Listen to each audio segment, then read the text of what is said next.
यही कहना चाहूँगी कि फ़िलोसफिकल ऐसे ज़रूर प्रिपेयर करें, क्योंकि वो हर साल आ रहे हैं, कन्वेंशनल टॉपिक्स नहीं आ रहे हैं, तो वो बहुत ज़रूरी है। इनफैक्ट दोनों सेक्शंस में आप देखोगे, सेक्शन ए या बी, दोनों में ही फ़िलोसफिकल एसेज आए हैं, तो बताते हैं। और फिलोसफिकल ऐसे के लिए मतलब एक तरीका होता है कि आप टॉपिक के इंटरप्रेट कर सकें।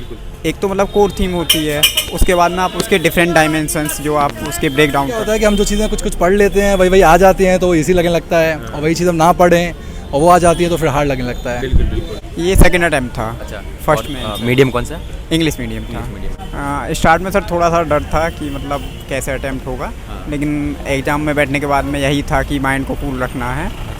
तो स्टार्टिंग में लगता है, लेकिन जब पेपर आप अप्रोच करते हैं तो उसके बाद में फिर अपने आप मतलब आप इतना पढ़ चुके होते हैं मेंस तक कि वो फिर हो जाता है। सर एसए का पेपर तो लास्ट बार की तरह ही है, जैसे लास्ट बार अप्रोच चेंज हुआ था यूपीएससी का कि दोनों सेक्शंस में ये लोग फिलोसॉफिकल ऐसे देने लगे हैं, तो वही ट्रेंड कंटिन्यू है लास्ट बार वाला इस बार।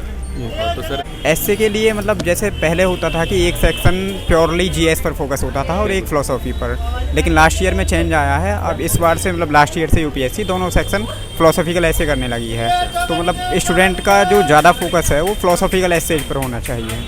वो सर कोचिंग में जैसे आप अगर कोई जीएस के लिए कोचिंग अप्रोच करते हैं तो वहाँ पे लोग बताते हैं, और फिलोसॉफिकल ऐसे के लिए मतलब एक तरीका होता है कि आप टॉपिक के इंटरप्रेट कर सकें। एक तो मतलब कोर थीम होती है, उसके बाद में आप उसके डिफरेंट डायमेंशंस जो आप उसके ब्रेक डाउन करते हैं। तो इसमें ऐसे में तो 1.5 आवर दोनों ईच सेक्शन को दिए थे, हो गया। तो अगर आप एक यूपीएससी के सीरियस एस्पिरेंट हैं तो इस वीडियो को ध्यान से सुनना। आप सभी जानते हैं आईएएस बनने की जर्नी बहुत ही लंबी और चैलेंजिंग होने वाली है, इसलिए अपने रास्ते पर केंद्रित करने के लिए यहाँ अनअकैडमी द्वारा आत्मविश्वास बढ़ाने वाली कुछ पहल है जो आपके साथ साझा कर रहा हूं। आप सभी जानते हैं कि यूपीएससी प्रीलिम्स के लिए बस कुछ ही महीने बाकी है। यही सही समय आपकी तैयारी शुरू करने का है। जो यूपीएससी के एस्पिरेंट हैं वो अभी तक ऑलरेडी तैयारी शुरू कर चुके होते हैं। आप सभी सीरियस एस्पिरेंट के लिए अनअकैडमी लेकर आया है एक न्यू बैच, आरंभ बैच, जो कि 22 दिसंबर को स्टार्ट होने जा रहा है, जिसमें एक संपूर्ण हिंदी और इंग्लिश लैंग्वेज में बैच है। इसमें आपको इंडिया के टॉप एजुकेटर के साथ पढ़ने का मौका मिलेगा, जैसे कि मुरनाल पटेल सर है, सूरदर्शन गुर्जर सर है, अंकित सर है, अनुज गर्ग सर है और भी तमाम। और साथ ही साथ हिंदी मीडियम के स्टूडेंट के लिए भी अनअकैडमी लेकर आया है एक अमेजिंग बैच, जो कि जिसका नाम है लक्ष्य बैच, जो 15 दिसंबर से स्टार्ट होने जा रहा है, जिसमें इसमें भी इंडिया के टॉप एजुकेटर के साथ पढ़ने का मौका मिलेगा और प्रीलिम्स और मेंस की टेस्ट सीरीज का भी प्रैक्टिस कराएंगे और साथ ही साथ संपूर्ण सिलेबस का भी कवरेज होगा।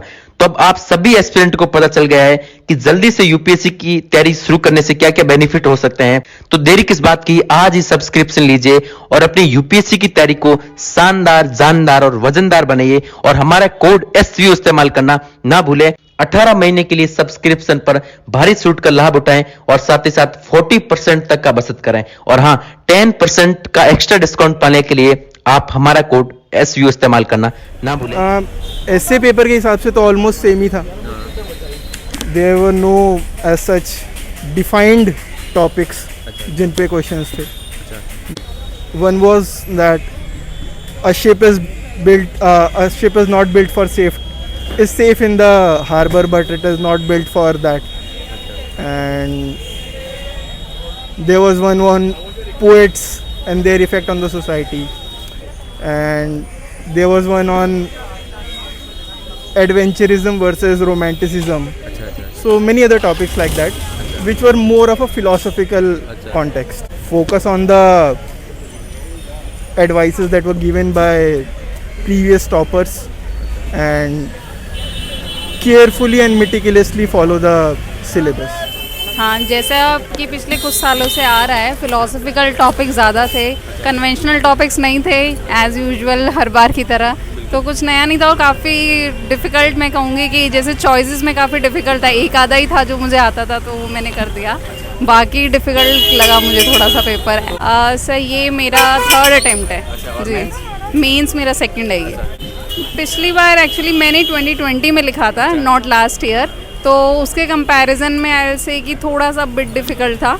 जो ऑप्शंस थे वो मुझे थोड़ा सा बिट डिफ़िकल्ट लगे कि एक आधा ही था जो इजीली कॉम्प्रिहेंड हो पा रहा था, बाकी 2-3 ऑप्शन ज़्यादा लग रहे थे कि नहीं लिखा जा सकता इतना ऐसे उन पे।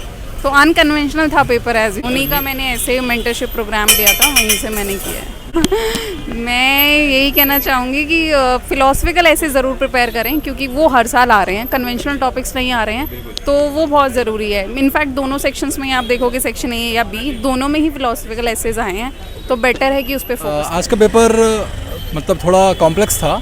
कुछ क्वेश्चंस ऐसे थे जो रिलेटिवली ऐसे गवर्नेंस के कुछ क्वेश्चंस थे, वो थोड़े रिलेटिव कॉम्प्लेक्स थे। आईआर के क्वेश्चन इजी थे, प्रेडिक्टेड थे, तो ओवरऑल ठीक ही रहा मेरा तो।